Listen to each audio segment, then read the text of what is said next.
Le même balai d'aller et venu, chaque soir, à la même heure. Ces bureaux du nord de Saint-Pétersbourg sont ouverts 24 heures sur 24 et 7 jours sur 7, comme une usine dont la production ne doit jamais s'arrêter. Voilà, là c'est le changement d'équipe. Les trolls du Kremlin qui travaillent de jour viennent de sortir. Et juste avant, les équipes de nuit sont entrées. Ils vont travailler jusqu'à 6 heures du matin et écrire des posts et des commentaires pour inonder Internet d'idées bien intentionnées. Cet immeuble a été surnommé l'usine à trolls. Les trolls, ce sont ces personnes qui écrivent des commentaires sur les blogs ou les réseaux sociaux pour orienter ou faire dégénérer le débat.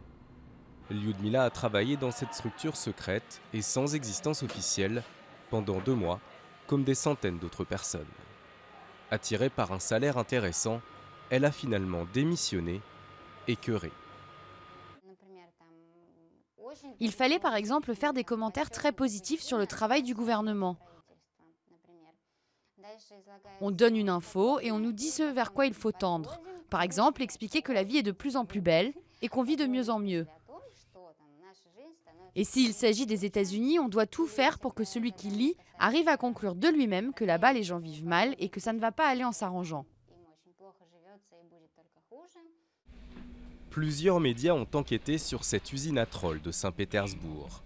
Le journal Novaya Gazeta, l'un des derniers journaux libres du pays, a publié une liste des pseudonymes utilisés par ces petites mains du Kremlin qui officient sur la toile. Des centaines de noms, des milliers de commentaires écrits chaque jour, avec des missions bien précises. Les 2 héros principaux des commentaires commandés aux trolls, ce sont Vladimir Poutine et Sergueï Chouagou. Parmi les thèmes les plus fréquents qu'on rencontre, c'est la mise en place d'un sentiment négatif sur tout ce qui concerne la politique des autorités ukrainiennes. Et à l'inverse, il faut éclairer de façon positive la politique intérieure et étrangère du Kremlin. L'Ukraine, au cœur de la propagande du pouvoir russe. Depuis le début de la crise, en plus du conflit dans le Donbass, une nouvelle guerre a été déclarée, celle de l'information. Fin 2014, les budgets des principaux médias russes diffusés à l'étranger devaient être largement augmentés, certains plus que doublés, comme celui de la nouvelle agence d'État baptisée Russie aujourd'hui. Objectif affiché, faire entendre le point de vue de la Russie à l'étranger, de grandes ambitions finalement revues à la baisse en raison de la crise économique et de la chute du rouble.